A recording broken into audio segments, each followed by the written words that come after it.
right? So for somebody to say, well, no man, none of the music I do it, or none of the music I cause it, maybe you need to look again. Maybe you need to look again at what's happening.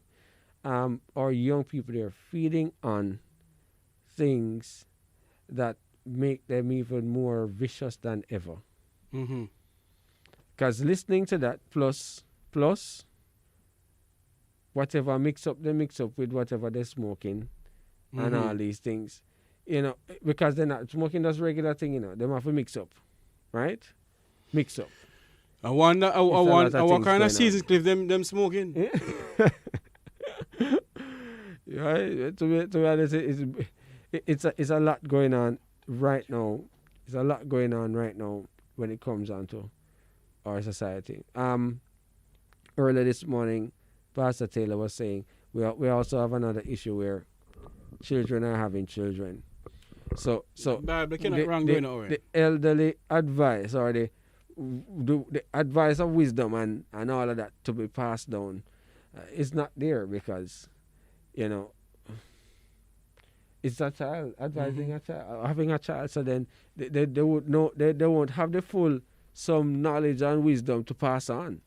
So what they're passing on is certain attitude and behavior, just like it was last year we saw where the little baby celebrating birthday and you're putting a spliff in the baby mouth. Huh? You're not allowing the child to grow up in natural form and enjoy their childhood. But no, then it's forced on them to go beyond what they should be going and living beyond and all of that. So we're in a state now where we have to be looking on reshaping and changing basically the level of culture that we have now. And how can we accomplish this culture change? It's a lot. It's then looking on our socialization, looking on how is it that we interact with each other, looking at our state of mind, because a lot of things sometimes caused by state of mind. Despite you being in that situation, that man if you have that and if you have this and no, come on. If everybody have it, everybody can work together and everybody can make it, right? So changing also that state of mind as to when it comes down to where you are and how you can go further, right, is something that we have to also think about. Yes. So we're looking on a lot here when it comes down to moral or moral fabric has been ripped, torn, and gone right down. Yes, right? it has. Because, it has. At least in the olden days or further down, some time ago, so some bad man they would never touch a woman, a child, and a baby. No. They would not. Even if it's a church, they're not going near there. They would probably wait. So, looking now where the moral now of these young men now, it's so different, right? It's so different now where they're no respect of person, nor place, nor anything. There was this gangster code. I don't know that gangster code thing look like it not there again. Right? So I don't cut you on. As I heard you said the gangster code. I heard the Commissioner of Police, Major Anthony, is saying that the way how the hierarchy of the police force is now in solving crime, it is so high tech that if you believe that you can live behind the trigger of a gun, if you believe you can go into any church and gun down anybody and get away with it and live to reap the fruits because you kill the person, it's not going to happen. They have the high tech to do it now. But what I don't understand, if they have the high tech to do all of those, Why is it that there's so much gun coming into this country? That's a question that I don't understand. That's a question that I am trying to understand with the hierarchy of the powers maybe. If a container is coming in from the United States, it has to have a sender, it has to come to a receiver, and there has to be bill of lading number. So why is it that so many guns come to the port of Montego Bay, and all they can hear, nobody's arrested? If there's, I am not disputing of what. Yeah. No, go ahead. I am not disputing of what they may have at the JCF. What I am asking, if they are so high tech, why is it that we don't have, we can't find a way to grab who is collecting the guns in this country when it comes to the wharf? You know, it is something that it boggles my mind. And I personally think that the two political parties in this country has been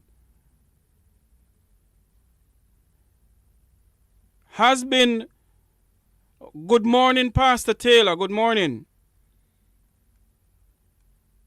Morning, sir. Morning.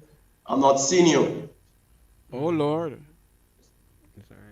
Hold on, I think our tech person gonna deal with that.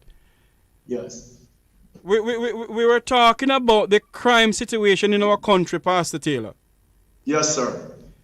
If the gunmen can go into a church and gun down an individual, what do you believe is going to happen to this country? I mean, when you look at what's going on in this country, you wonder, does the powers maybe have anything in place to solve crime in Jamaica, sir? As I said before, you know, it is a complex issue. And for me, I believe it is a partnership where the government must put in the right legislation that these men and those who are supporting crime and violence may understand whenever you commit a crime, there's a penalty. It doesn't matter which lawyer you call or who you have in your back pocket. So the system need the playing field need to be leveled. And I felt it within my spirit, and I must be guided by the word of God as He reminds us that in the last days we shall see perilous things shall happen. Boy, I don't know. So, Sir Jeffrey, it's for us as a people. The state must play their part. And the things that bother me sometimes that crime of itself, it's not a PNP thing, it's not a JLP thing, it's a Jamaica thing. And you know, I was thinking this morning after I come off here that I don't have the privilege that the Prime Minister has or the opposition leader, that because we were promised that we would have slept with our windows wide open. Oh, Lord. I want to remove from that and say that the reason why they can say that because when they demit office, they have the security details. The common man in Jamaica, like myself, don't have a security details that I can sleep with my windows and my doors open.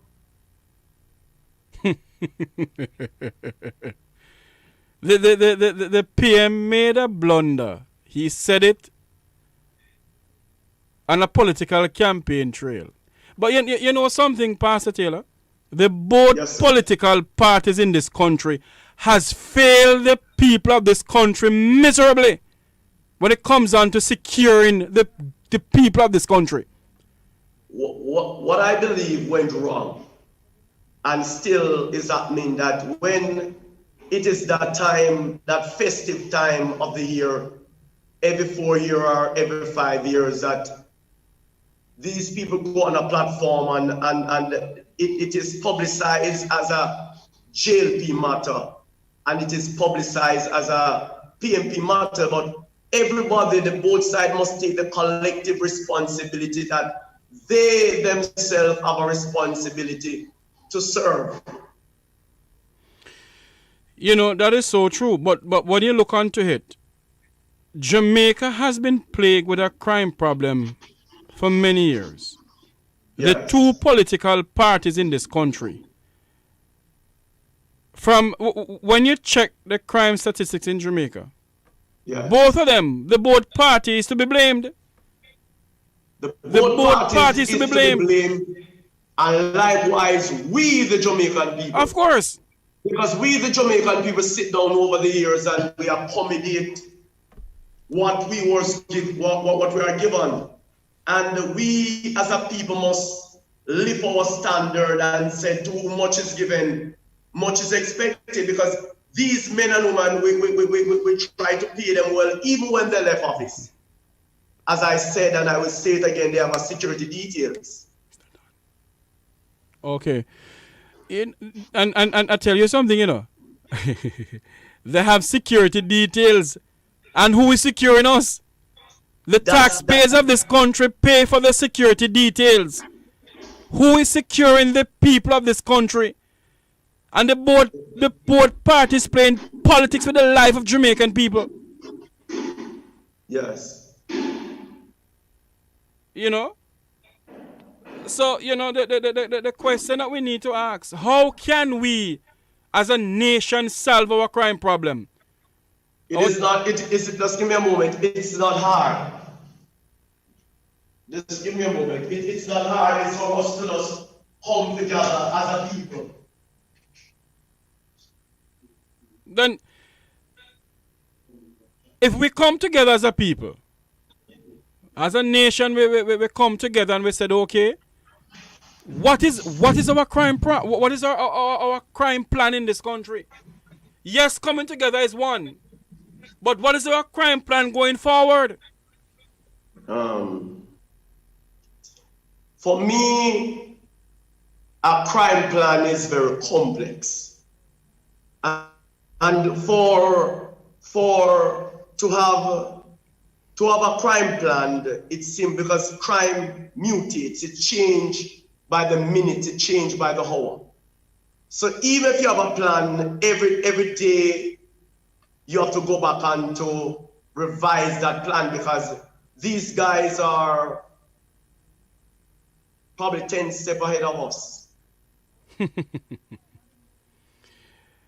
the problem, Jeffrey, that I believe we have, the social upbringing, because to be honest and to be fair to the parliamentarians, some of the crime that happened,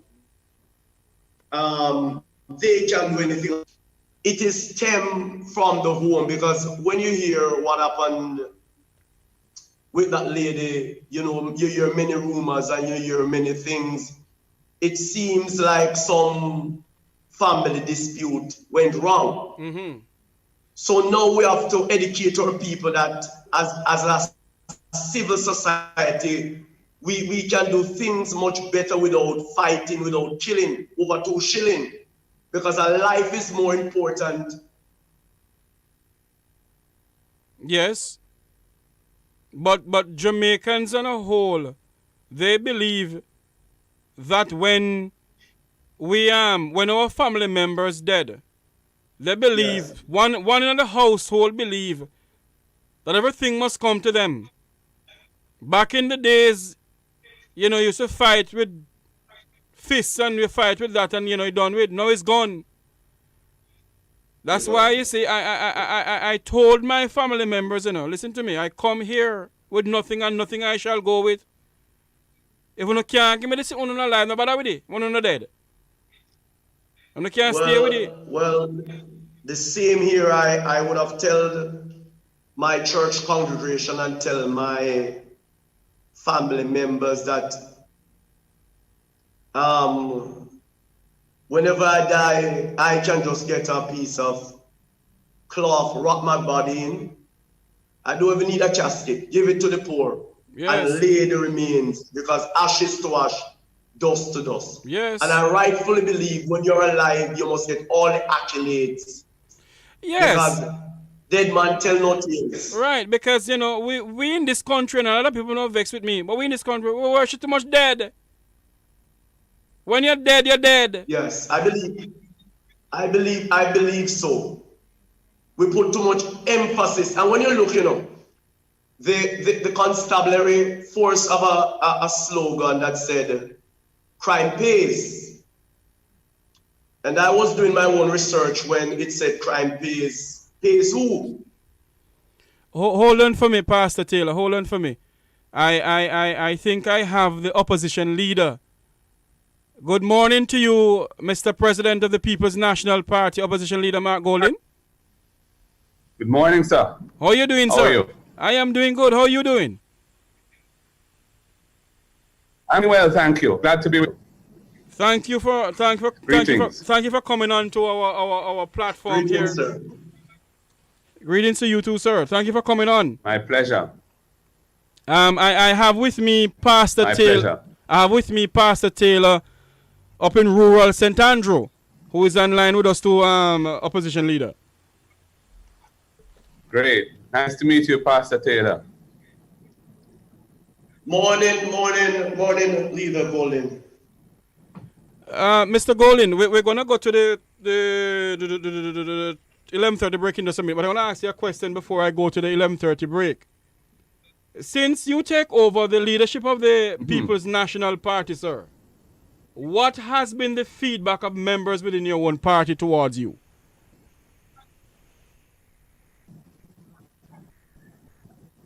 It has been positive. People are very encouraging. People will call me and tell me what they think I should be doing or doing more of or doing less of. You know, people are very constructive about it.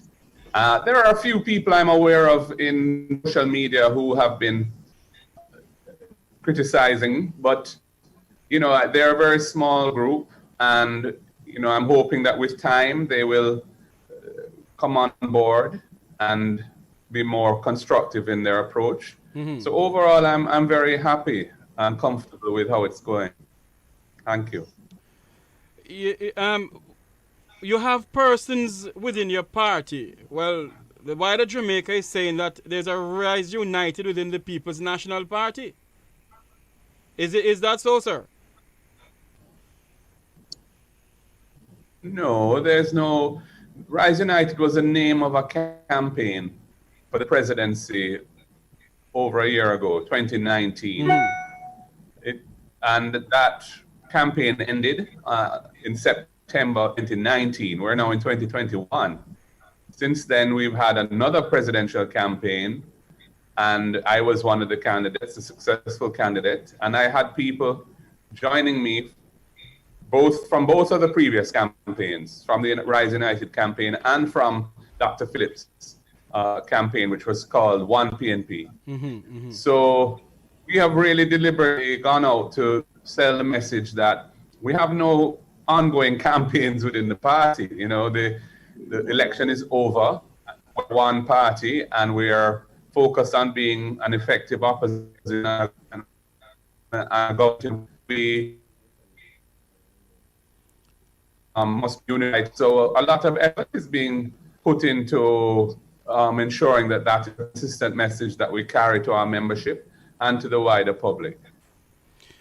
Those former campaign slogans and campaign teams are no longer relevant, and they have no place in the party. So, you know, I know that some people may be saying things on social media along those lines, but those people are misguided, and that is not how we are approaching the matter, and we don't want to factionalize the party.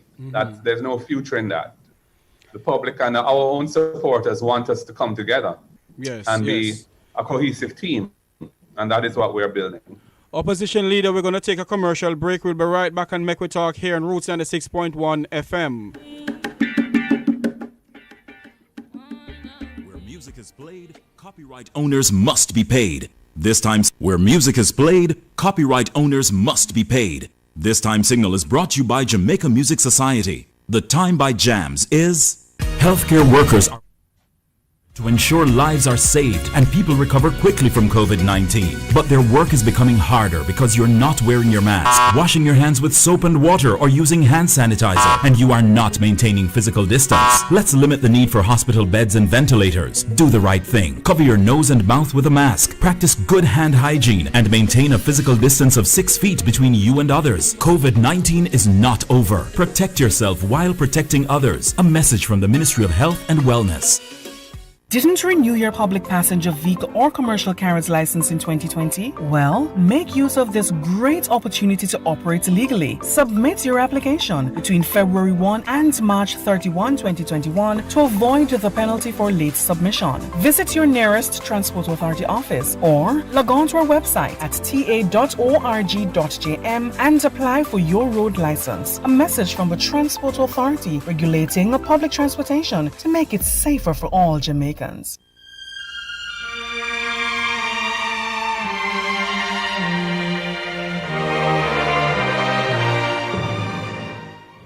Welcome back to Make We Talk here on Roots 96.1 FM, wherever you listen from around the world on the Eastern Caribbean. With me, I have on Zoom the opposition leader of the People's National Party, Mark Golding. He is the president of the 82-year-old party, a party that is well known through the length and breadth of the world. I still have Pastor Taylor on with me. Pastor Taylor is still there, sir? Jeff, yes, man, I'm here. Yes. Opposition leader, welcome back, sir. Thank you, Mr. Tavares. Yes, sir. The question I need to ask you now, opposition leader, is how will you try to reunite the People's National Party? I grew up in a home where my adopted parents is former member of parliament, former Costas, and you know this is not the party that I grew up hearing about. This is not the party of a Michael Manley. So tell me something now, sir. How would you unite the party and to make it be attractive to the Jamaican people, sir?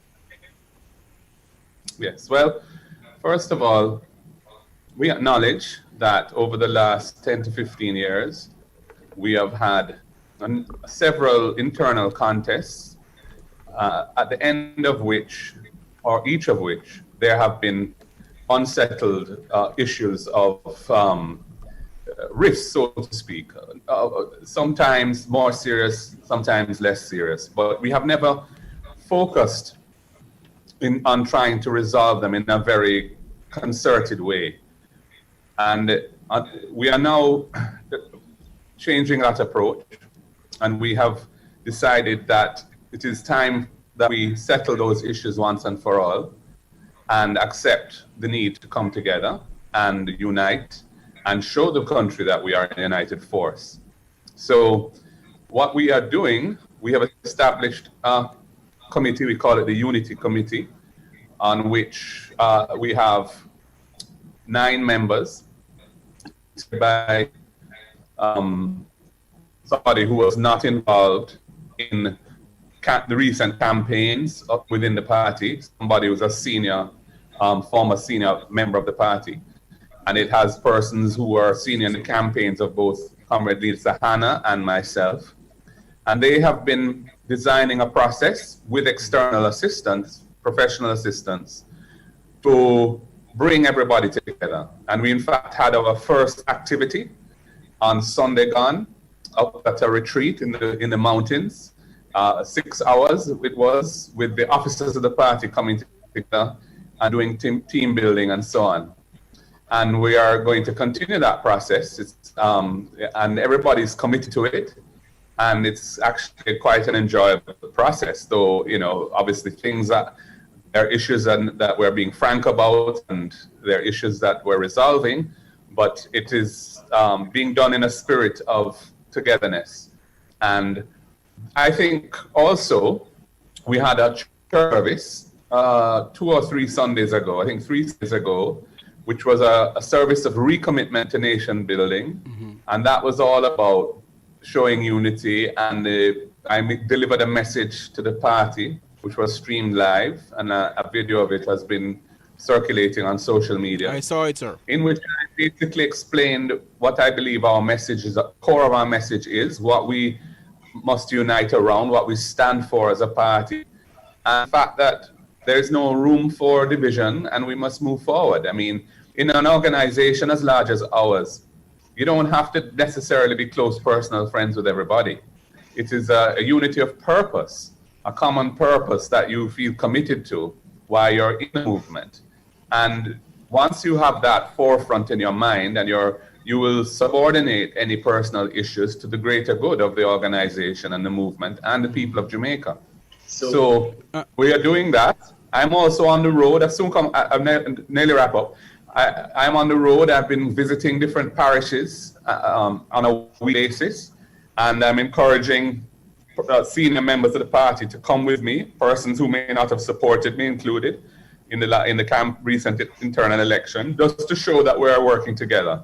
And that is going well, and we will be continuing with that. So we have a deliberate process underway, and it will be taken right through the structures of the party until we have resolved these issues. And we're committed to spending as much time on it is necessary. But unity is a thing that gets momentum. Yes. And I think once the leadership of the party show a united faith, will also develop its own momentum within the different levels of the party. And that is what I think is happening already, and positive about it. Yes.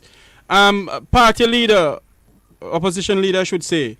I have with me in studio here Dudley Thompson, senior journalist here at Roots FM. But before I go to Dudley, I see where our Facebook page is. Oh my Lord, I have so many questions for you. But Pastor Taylor, you're still here with us. What do you have to say to the opposition? What do you have to say to the opposition leader? I'm still here. Towards the opposition leader, I would love to ask a question, sir. If you form the next government in Jamaica, what will you do about crime and the development of Jamaica? Hold on a minute. I haven't touched that as yet. I have that on my plan to ask the opposition leader. Don't go there as yet. Dudley. Yes. Speak to the opposition leader. What do you have on Facebook here? Mr. Golden, good morning. Welcome again to Roots FM. Now, Thank you. All right. Mr. Louis Barton from the Taxi Association is asking this question. Said, Mr. Golden, what is your position on the PNP plan for development of the PPV sector, especially in the halfway tree area? That's for taxi. That's a very specific question. Yes.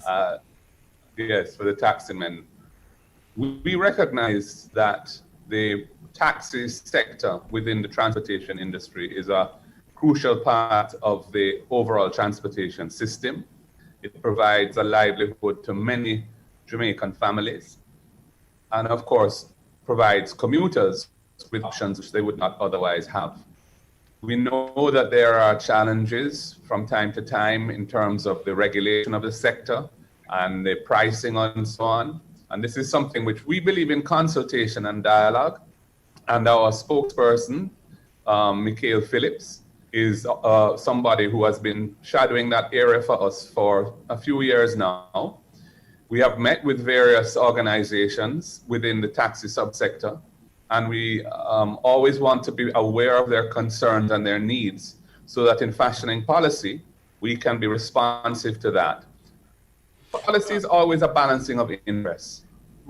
Persons who use the roads want to know there's order, law and order on the road, people drive safely, and so on. Taxi men have an economic interest in ensuring that the costs that they have to bear are reasonable and that they can earn a decent return on their investment in their vehicles. So the balancing of those interests and the need of commuters to be safe when using the transportation system are the things that must focus on. But we always believe that consultation and listening to people is the best way at arriving at a solution that everyone can live with. And that's the approach we would take. I don't want to get into anything more specific. We are not in government. I have not been briefed on the matter. But I just wanted to give you a sense of the approach that we will be taking, developing policy. Yes, sir, I understand you. But I have to ask you this question. The old housing ministry building in Halfway Tree, it is owned by the taxpayers of this country. There is not a proper taxi stand in Halfway Tree from Wapi Kilphilip, Mr. Golden. And the question I'm asking you, sir, there's a car place on the car mall there and the property there. We need to know, why is it that successful government cannot give the taxi operators in Halfway Tree and bus operators in Halfway Tree a proper taxi stand? Why can't we get that old housing ministry, sir? Although you're not in government, sir, but you are an opposition leader. You can lobby for the Taxis Association, for the taxi and bus operators in Halfway Tree. It is a disgrace what is going on down there, sir. Certainly, lobby. This is not an issue that has ever been brought to my attention before in terms of the Ministry of Housing building being used for that purpose. If any taxi association is serious about that, they can contact us and we will look at it, and we're more than willing to take it up on their behalf. I personally, sir, it is a very hurtful topic for me. I personally will lead the taxis to you, sir. I personally will lead the group of taxis to you, Mr. Golden, because they cannot use taxpayers' property to be selling cars. Is it that the car is that the housing ministry is in operation of selling cars? Is it that the justice ministry is selling cars now to make money, sir?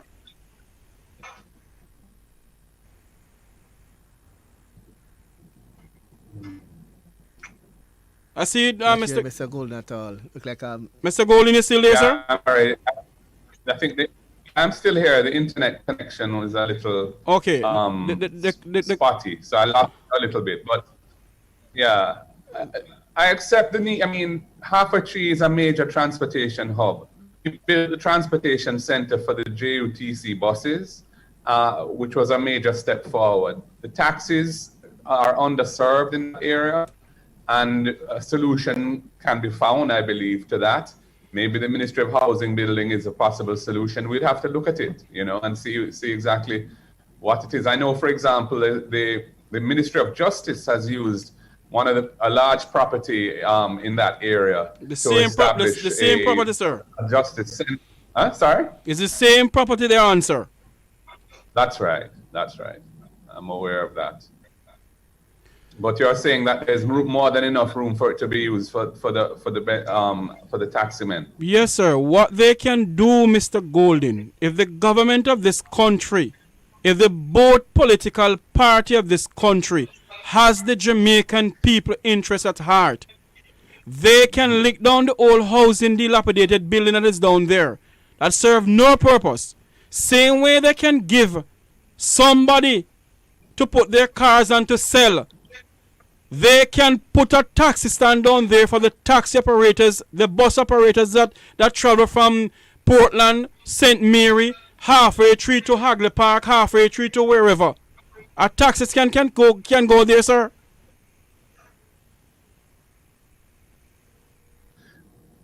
I'm sure that is something that should be looked at. I know the building.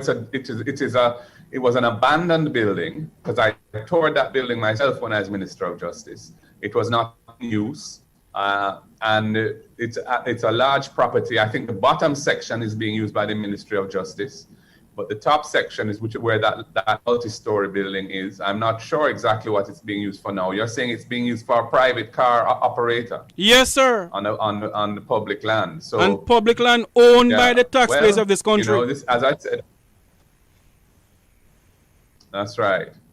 So, we can look at what would make sense there. And, as I've said, the taxi men can reach us if they want to bring this to our attention, and we can look at the tour, visit it. We could ask the government's permission to let us have a look at it, and we could see, you know, what would make sense and move forward. Okay, Mr. Golden, let I switch gear now. The crime situation is plaguing this country, sir. The crime is plaguing this country. Successful government of a successful government has promised the people of this country a crime-free Jamaica to live, work, and do and whatever in. Because when I hear that slogan, it gets me so upset. Mr. Golden, you as opposition leader, sir, an opposition minister of defense, what is the plan you have and what plan has you put forward to the government of this country? We believe that you can't approach the issue of crime just from the point of view of suppression and enforcement. That is important, but you also have to look at the causes of crime and address those factors which are contributing to persons choosing to engage in criminal activity, especially violent criminal activity. When we were last in government between 2012 and 2016, that is the approach that we took. So we established a program. It was branded Unite for Change, which was really a series of different interventions to try and find new pathways for youths in particular who are vulnerable because they are not working, they are not trained, they don't have any specs, and they are very susceptible to taking up the gun, pursuing badness, joining gangs, etc. And the Unite for Change was getting some success. We also strengthened and funded the PMI, the Peace Management Initiative, in particular, the violence interrupters in the communities which are known to be hotspots, where we would get persons who are respected in the community and know the community well to become violence interrupters. That when issues arise of conflict, they step in, meet and try and solve the problem for escalating violence. That was also a successful program. And in fact, the rate of murders in the country was trending downwards. And if you look at it, the average annual number of murders for those 4 years was 300 or more less than the average murders since the change of government in 2016. The PMI, the Peace Management Initiative, has been defunded, so it is no longer functioning as it should. Unite for Change was abandoned immediately by the new government, and nothing was put in its place. So what this government has instead been relying on is suppression through states of emergency in different parts of the country as a means to deal with the crime situation. We were concerned about that because states of emergency are really designed to deal with short-term emergency situations, not chronic long-term social problems like crime. And in fact, what happened last year was that some of the men who had been detained without charge for very long periods of time took the matter to court and were successful. And the court ruled that prolonged detention without charge is unconstitutional, that executive detention, where the minister can sign an order to detain somebody, is unconstitutional, and that the regulations under the Emergency Powers Act, which are the regulations that govern states of emergency, were also unlawful for various technical reasons. That is being appealed by the government to the Court of Appeal, but the Court of Appeal has not yet heard that appeal, or if it has heard it, it hasn't delivered a judgment yet. So at the present time, the state of emergency option really isn't available unless there is some significant change, a worsening of the situation that would justify the government to say, this is not just the general problem that we have, but this is something really extraordinary and requires a state of emergency to address it. Now, the truth of the matter is, over time, many of the measures that are available under a state of emergency have become part of the general law of the land. The power to impose curfews, cordon and search, the power for the military, the JDF, to support the police in police operations. All of those things have been, over time, brought into the general toolbox of the police. What the state of emergency primarily is used for is to detain persons without charge. And that is an extraordinary power and cannot be used as a general policing power because it's so easily abused. So our approach would be to focus on building the social transformation that is needed, especially in vulnerable communities, investing in those communities to improve the sewage, garbage disposal, street lighting, and so on, so people there can have a sense of pride in where they live. Continuing with a national program or re-establishing a national program aimed at youths who are so-called unattached, who are not jobs in college and are just there, very susceptible to being criminalized, and providing mentorship, training, remedial education, and a pathway to becoming productive citizens. That would be a major part of our thrust to achieve a long-term, medium to long-term major improvement in the problem that we have with violent crime. And on the other side of it, which is the law enforcement and suppression side, we would continue to support the police force in particular. What has happened with this government is that the size of the police force, I'm not talking about the establishment, which is the number of available posts, I'm talking about the actual number of policemen in the force. It was about 12,400 or so when we left, has been allowed to shrink, and it's now below 11,000. In the meantime, the government has been focusing on building out the JDF and increasing the numbers in the military, which is really a militarization of the country at the expense of the police force. But the problem with that is that soldiers are not policemen. Soldiers are not trained to do police work. They're not trained to investigate crime, to produce evidence, to go to court, to help a prosecution be successful. So the strategy that the government has been doing is very questionable in our view. First of all, because it doesn't pay enough attention to the causes of crime and addressing the real causes of crime. And secondly, because it is not giving the police the support and resources that they ought to have, especially in an era where we've enjoyed much better fiscal space as a result of the reforms that were pursued during the IMF period. The country has far more resources, the public sector has more resources, and can deploy additional resources for national security. But we're not getting the results because the strategy is flawed. Yes, Mr. Golden, I understand what you're saying, but we have a limited amount of time. I have with me senior journalist Dudley Thompson, who wants to ask you a question, sir. Yeah, Mr. Golden, you just said a while ago that the government is not paying attention to the real cause of crime. In your estimation, what is the real cause of crime now affecting Jamaica?